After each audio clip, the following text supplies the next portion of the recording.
Bizler DEM Parti yönetimleri olarak belediyelere geldiğimiz günden bugüne kadar aslında kadınlara yönelik birçok alanda faaliyetler yürüttük. Aslında bizler ilk olarak maalesef ki bir kayyum tahribatıyla karşılaştık ve kadınlara ait hiçbir alan yoktu maalesef. 15 Şubat Van Büyükşehir Belediyesi'nin gasp edilmesinden önce bizler Büyükşehir Belediyesi olarak aslında daha kapsamlı çalışmalar yürütmekteydik. Yani ilk çalışmalarımız stratejik planlamayla başladı.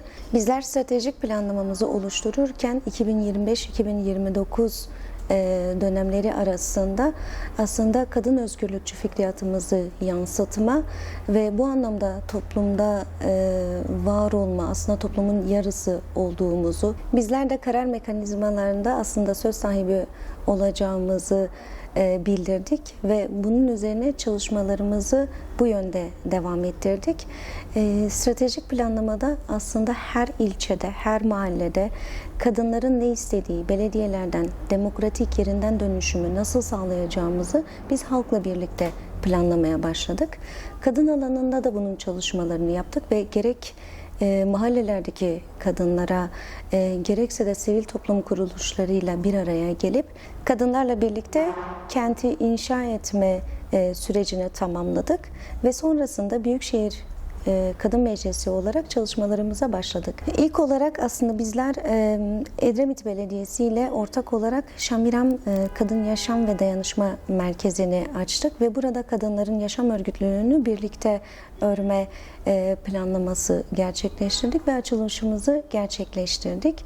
Burada Süphan Mahallesi'nde bulunan kadınlar bir araya gelip orada gerek şiddet alanında olsun, gerek eğitim alanında, gerekse de ekonomi alanında kendilerini geliştirme, bilinçlendirme ve birbirlerinin yaşam bağını güçlendirmek için oraya gelmekteydiler. Yine aynı şekilde Büyükşehir Kadın Meclisi olarak çalışmalarımızı bu yönlü devam ettirdik. Sonrasında kadınlar için JIN kart, yani ücretsiz ulaşım desteği sağladık. Ekonomik olarak kadınların kendilerini idame ettirebilmeleri için sosyal kart projeleri oluşturmuştuk. Ve yine kadınların kendilerine yaşam alanı oluşturabilmesi için, kendilerine ait bir odada hissedebilmeleri için ve geliştirebilmeleri için, kültürel anlamda kendilerini ilerletebilmeleri için Kadın Eserleri Kütüphanesi ve Araştırma Merkezi açtık Akköprü Mahallesi'nde. Ve 3000'e yakın kadın eserleri kitapları mevcuttu orada. Ve yine akabinde JIN Kadın Kütüphanesi Türkiye'de ilk defa aslında yapılan bir projeydi. Bu yüzen bir kütüphane oluşturduk ve projesi de çok güzeldi ve yine onu da aynı şekilde kadınların kendilerini kültürel anlamda geliştirebilecekleri ve yine aynı şekilde Van Gölü üzerinde gezinti yapabilecekleri, seferleri oluşturabileceği, hem okuyup hem de dinlenme imkanları sağlayabilecekleri bir alan oluşturduk. Ancak kayyum gaspından sonra maalesef ki bunlar bir kapatıldı ve bertaraf edildi. Kütüphane tamamen pasifleştirildi.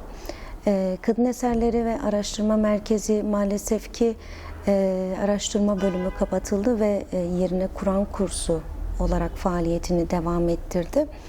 Yine aynı şekilde Şamiram Kadın Yaşam Merkezi yerleşkesi Büyükşehir Belediyesi'ne ait olduğu için Edremit Belediyesi'ne bir talimat yazısı gönderildi ve oranın bir an önce boşaltılması gerektiğini, başka bir alana dönüştürüleceğinin bildirimi yapıldı ve bunun üzerine bizler Edremit Belediyesi ile birlikte ortak yer arayışına başladık ve sonrasında Şamiram'ı tekrardan aktif hale getirdik daha güçlü bir şekilde. Bizler bu kayyum gaspına karşın aslında Van ilinde her mahallede, her sokakta aslında çok da örgütlü olduğumuzu, çok da güçlü olduğumuzu, irademizin daha sağlam olduğunu bildirmek isteriz. Çünkü bizler alternatifsiz değiliz. Bizler bu geçtiğimiz dönemde aslında Van İl Kadın Koordinasyonu'nu oluşturduk ve Güneydoğu Anadolu Belediyeler Birliği ile birlikte ortak aylık olarak düzenli olarak toplanmaya başladık ve tüm ilçe kadın politikaları müdürlükleriyle birlikte ayda bir araya gelip orada yaptığımız çalışmaları, önümüzdeki günlere dair planlamalarımız nelerdir veya aktarımlarımız nelerdir, ortaklaşacağımız toplantılar planlıyoruz ve gerçekleştiriyoruz. Bu toplantılarda her ay düzenli olarak tüm ilçe kadın müdürlükleri, GAP'tan temsilci arkadaşlar aramızda bulunuyor ve dönem dönem eş başkanlarımızla birlikte ve meclis üyesi arkadaşlarımızla birlikte bir araya geliyoruz ve orada güçlü bir koordinasyon açığa çıkarıyoruz aslında. Kayyımların kapattığı kadın alanlarını bizler birer birer açmaya başladık. Bizler İpek yolunda geçtiğimiz dönem merkezi kadın dayanışma merkezini açtık ve burada kadınlar düzenli olarak gerek eğitim alanında, gerek ekonomi alanında, gerekse de sosyo-kültürel alanda kendilerini geliştirme alanında temas kurmaktadır ve düzenli olarak, aktif olarak kadınlar burayı ziyaret edip burada kendilerine alan açıyorlar ve aynı şekilde yaşam bağlarını kuvvetlendiriyorlar.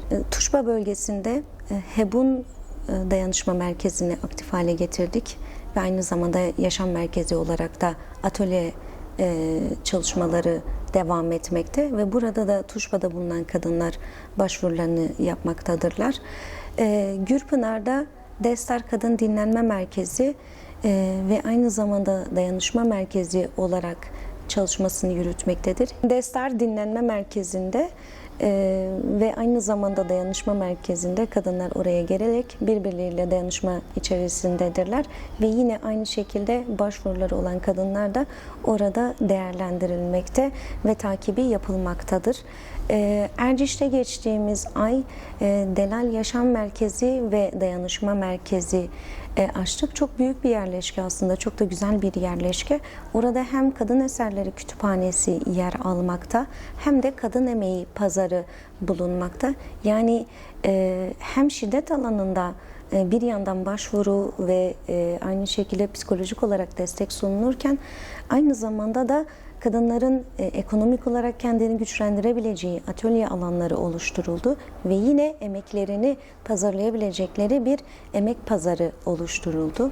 Ve geçtiğimiz ayla birlikte ortalama 2000'den fazla kadınla temas kuruldu ve aynı şekilde psikolojik olarak desteğe ihtiyaç olan, yine aynı şekilde orada vakit geçirmek için Rendekan Dayanışma Merkezi tanıtıldı ve ihtiyaç haritası oluşturuldu.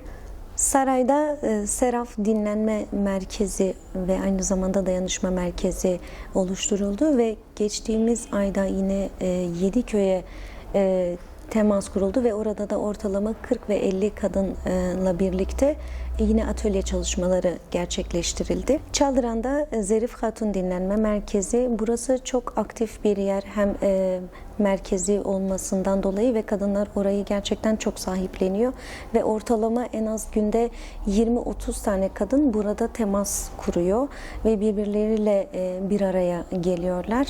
Düzenli olarak haftalık film gösterimleri veya atölye çalışmaları gerçekleştirilmektedir. Aynı zamanda Amargi Kadın Dayanışma ve Yaşam Merkezi yine o da merkezde bulunmakta ve çalışmaları aktif bir şekilde yapılmaktadır. Burada da ortalama 15-20 kursiyer ayrı ayrı atölyelere gelmektedirler.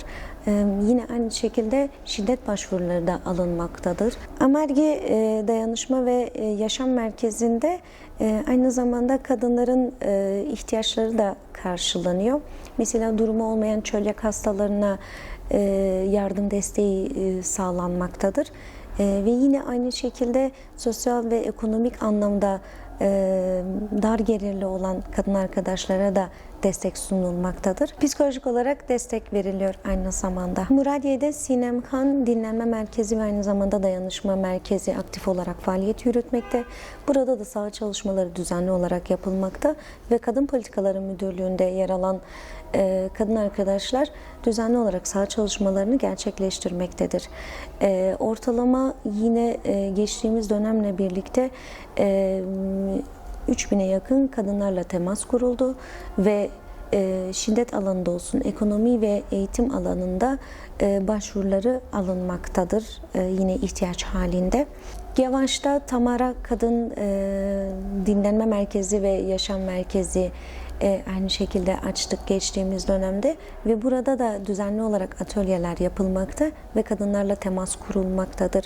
Dayanışma merkezleri güçlü bir bağ kurma yeridir, aslında alanlarıdır ve bizler burada kadınlarla ciddi anlamda temas kurup onlarla yaşam örgütlülüğümüzü kuvvetlendiriyoruz. İlçelerle birlikte aslında bizler her bir dayanışma merkeziyle birlikte, saha çalışmalarıyla birlikte birçok kadına dokunduk ve ortalama 3000 üzeri kadına temas kuruldu ve her biri için ayrı ayrı dayanışma merkezleriyle ortaklaşabileceklerini, yine kadınların belediyelerde alanları olduğunu hatırlattık ve bizlerle sürekli temas halinde olmaları gerektiğini ve birlikte bu bağı kuvvetlendirebileceğimizi bildirdik.